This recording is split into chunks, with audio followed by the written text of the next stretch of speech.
గణతంత్ర దినోత్సవం. ఓకే, అంటే రిపబ్లిక్ డే ఎందుకు జరుపుకుంటారు అంటే ఏం చెప్పగలుగుతారు?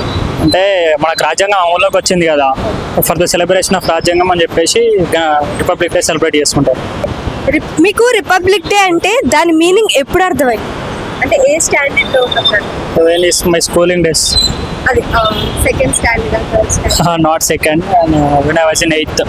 8th స్టాండర్డ్ లో అర్థమైంది. రిపబ్లిక్ డే రోజు చిన్నప్పుడు మీకు మీ స్కూల్ ఎలాంటి థింగ్స్ ఇచ్చిందంటే ఏం చెప్తారు?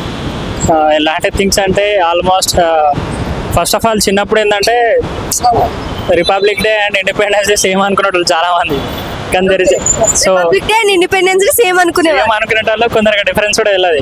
సో రిపబ్లిక్ డే రోజు కూడా సేమ్ యాజ్ ఇండిపెండెన్స్ డే రోజు ఏం చేసారో సేమ్ థింగ్స్ రిపబ్లిక్ డే రోజు కూడా సెలబ్రేట్ చేస్తారు, కాకపోతే స్పీచెస్ డిఫరెంట్ అంతే. But republic Day and Independence day చాలా డిఫరెన్స్, అది వేరు. అవును, చాలా డిఫరెన్స్ ఉంటుంది, కాకపోతే థింగ్స్ స్పీచెస్ అనేవి డిఫరెంట్ స్కూల్ డేస్లో అయితే. ఓకే, అంటే నేను ఇంకో క్వశ్చన్ అడుగుతాను. రిపబ్లిక్ డే మీనింగ్ ఏంటనేది జనరేషన్ వాళ్ళకి అస్సలు తెలియట్లేదు. రిపబ్లిక్ డే గురించి జనరేషన్ వాళ్ళకి ఏమైనా చెప్పాలి అంటే మీరేం చెప్పగలరు? First of all republic day ఇప్పుడు సెలబ్రేషన్ ఎందుకు చేసుకుంటున్నామంటే మనం రాజ్యాంగం మీదనే నడుస్తున్నాం కాబట్టి ఇప్పుడు ప్రజెంట్ ఏ సిచ్యువేషన్, ఏ లాస్ అయినా ఏవైనా ఇప్పుడు ఏది తెలుసుకోవాలన్నా లైక్ మనం రాజ్యాంగం నుంచే తెలుసుకోవాల్సి వస్తుంది. సో ఆ రిపబ్లిక్ డే జరుపుకోవడానికి రీజనే సో రాజ్యాంగం అమల్లోకి వచ్చిందని చెప్పేసి. సో ప్రతి ఒక్కరు తెలుసుకోవాల్సిన విషయం ఏంటంటే రాజ్యాంగం గురించి తెలుసుకోవాలి and what are the rules and regulations in that అని చెప్పేసి ప్రతి ఒక్కరు తెలుసుకుంటే అప్పుడు గణతంత్ర దినోత్సవం ఎందుకు జరుపుకుంటారు అనేది తెలుసుకోవచ్చు. గణతంత్ర దినోత్సవం అంటారండి. రిపబ్లిక్ డే ఎందుకు జరుపుకుంటారంటే ఏం చెప్తారు? మన రాజ్యాంగం 1950లో అమల్లోకి వచ్చినప్పుడు సో అప్పటి నుంచి కంటిన్యూషన్ జరుగుతుంది. రాజ్యాంగాన్ని డాక్టర్ బిఆర్ అంబేద్కర్ గారు ఎప్పటి నుంచో అన్ని దేశాల యొక్క రాజ్యాంగాన్ని పరిశీలించి సో రాజ్యాంగాన్ని క్రియేట్ చేశాడు అనమాట. సో దానివల్ల మన దేశం ఇలా ఉంటే బాగుంటుంది, అంటే వీటిని ఫాలో అయితే మంచిగా ఉంటుంది, అంటే దేశంలో కులాలు మతాలు వీటి వల్ల కొట్టుకుంటున్నారు.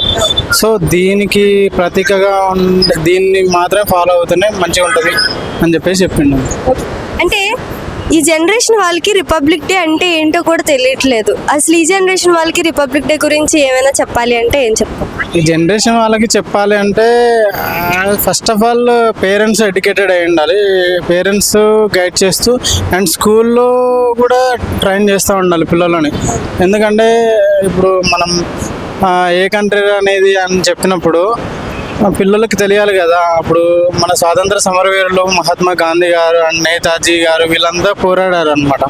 సో వీళ్ళందరినీ గుర్తుపెట్టుకోవడం, ఇప్పుడు ఈ పొజిషన్లో ఇప్పుడు ఈ జనరేషన్లో మనం ఇలా ఉన్నామంటే వాళ్ళే కారణం, లేదు అంటే ఇంకా మనం వేరే వాళ్ళ కంట్రీ చెప్పు చేతుల్లో బతికే వాళ్ళం అనమాట. సో అది అన్నమాట. సో ప్రతి ఒక్కరు తెలుసుకోవాలి యాజ్ ఏ ఇండియన్గా. So we are proud to be Indian. అంటే మీ స్కూల్ మీకు చిన్నప్పుడు రిపబ్లిక్ డే రోజు ఏ థింగ్స్ ఇచ్చిందంటే అంటే ఏముండదండి, అంటే స్కూల్ డేస్లో ఏముంటుంది, నార్మల్గా గేమ్స్ పెట్టేవాళ్ళు, ఏదైనా ఒక వ్యక్తి గురించి మంచిగా మాట్లాడేవాళ్ళు. నాకు నచ్చిన వ్యక్తి ఏంటంటే స్వామి వివేకానంద. సో అక్కడి నుంచి తీసుకుంటే ఆయన ఇంకా పురాణాల్లోంచి వెళ్ళిపోయారు. సో వాళ్ళంతా వీళ్ళని ఇన్స్పిరేషన్గా తీసుకొని రాజ్యాంగాన్ని చేశారనే ఇంటెన్షన్. అంటే స్వామి వివేకానంద ఇష్టం అంటున్నారు కదా, స్వామి వివేకానంద గురించి ఎస్ఐ రైటింగ్లు అవి రాయమనేవారు, రాసేవాళ్ళండి. ఇప్పుడు అంత గుర్తులేదు, అప్పుడు స్కూల్లో రాసేవాళ్ళని ఫస్ట్ ప్రైజ్ కూడా గెలుచుకున్నాను.